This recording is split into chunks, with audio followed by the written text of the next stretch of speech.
شمس الائمہ سرخسی کو پکڑا اور کنویں میں پھینک دیا۔ 30 فٹ گہرا کنواں تھا، اور ان علماء بیچاروں کو ہر دور کے اندر سختیوں سے گزرنا پڑا ہے۔ آپ سوچ رہے ہوں گے کہ بھئی جیل میں کیوں ڈالا، کون سا جرم کیا؟ میں جرم بتاتا ہوں۔ جو حاکم تھا، بادشاہ تھا، اس کی ایک کنیز اور باندی تھی۔ وہ کنیز اس کی ملکیت میں آئی۔ شریعت کہتی ہے کہ اگر یہ پہلے کسی کی کنیز اور باندی رہی ہو تو اس سے استمتاع اور فائدہ اٹھانا اس وقت تک جائز نہیں ہے جب تک اس کے اوپر 3 مہینے نہ گزرے۔ اگر حاملہ ہے تو بچہ نہ پیدا ہو جائے۔ حضرت نے فتویٰ دیا، اس نے کہا کہ نہیں، اس فتوے کے پیش نظر پکڑ کے کنویں میں ڈال دیا۔ شاگرد رونے لگے، حضرت ہمارا کیا بنے گا؟ میں کیوں پریشان ہوتے ہو؟ آ جایا کرو منڈیر پر، کنویں کی منڈیر پہ بیٹھو، میں تمہیں پڑھاؤں گا۔ المبسوط للسرخسی 30 جلدوں میں فقہ حنفی کی مستند کتابوں میں سے ایک کتاب ہے، اس کی 15 جلدیں شمس الائمہ سرخسی نے کنویں کے اندر سے لکھوائیں۔ صرف یہ نہیں، اصول سرخسی 2 جلدوں پر، یہ بھی کنویں سے لکھائی۔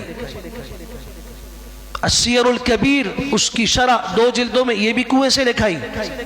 19 جلدیں، جلد کا مطلب ہوتا ہے اتنی بڑی کتاب، کنویں کے اندر سے لکھائی ہیں۔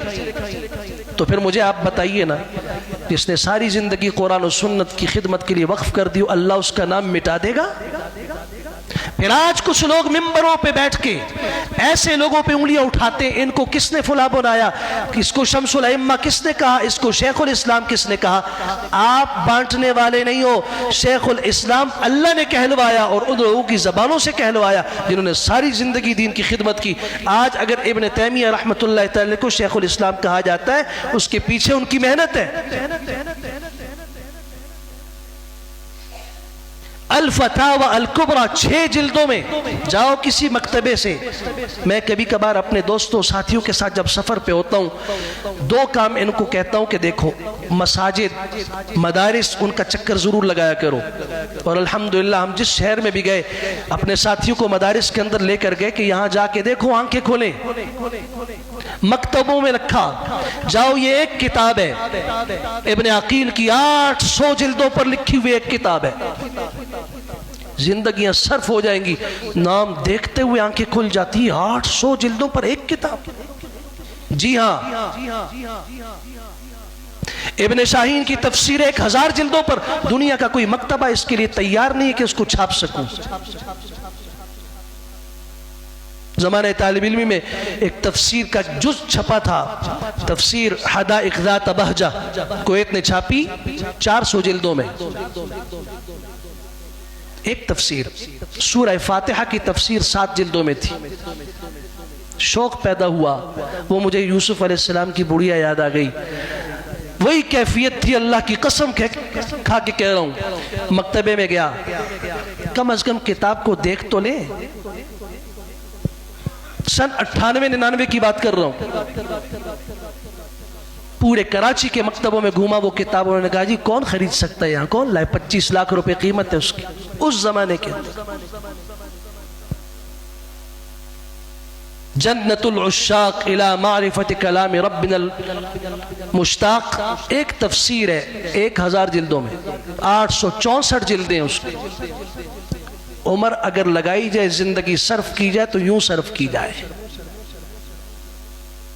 ایک آیت کی تفسیر، ایک آیت کی تفسیر 6 جلدوں پر، کوئی سوچ سکتا ہے؟ یہ اس لیے سنا رہا ہوں کہ ہمارا طبقہ کہتے ہیں علماء نے کیا کیا، انہوں نے ساری زندگی کا ایک حصہ نہیں، ساری زندگی قرآن و سنت کی خدمت پہ لگائی۔ آج ابن تیمیہ رحمۃ اللہ تعالی کو جیل میں ڈال دیا گیا، اور 4.5 سال جہاں شمس الائمہ سرخسی کنویں میں رہے، ابن تیمیہ 4 دفعہ جیل میں گئے بڑی مدت گزارنے کے لیے۔ آخری 2 سال ان کے 2.5 سال جیل کے اندر گزرے، جنازہ بھی جیل سے اٹھا۔ اور آخری سال 2 سالوں میں پابندی لگی، آپ زبان سے درس نہیں دے سکتے، بول نہیں سکتے۔ حضرت فرمایا کرتے تھے جو مجھ سے ملاقات کرنے کے لیے آئے وہ کوئلہ لے کر آئے، ایک شاگرد ابن قیم جیل میں ساتھ تھے خدمت کے لیے، اس کوئلے کے ساتھ، کیونکہ زبان پہ بولنے پہ پابندی تھی تو اس کوئلے کے ساتھ دیوار پہ لکھتے تھے، شاگرد اس کو اپنے پاس لکھتا تھا۔ الفتاوی الکبریٰ شیخ کی 6 جلدوں کے اندر، اور ابھی جدید ایڈیشن 3 جلدوں میں آ چکا ہے، دنیا کے سامنے آ گیا۔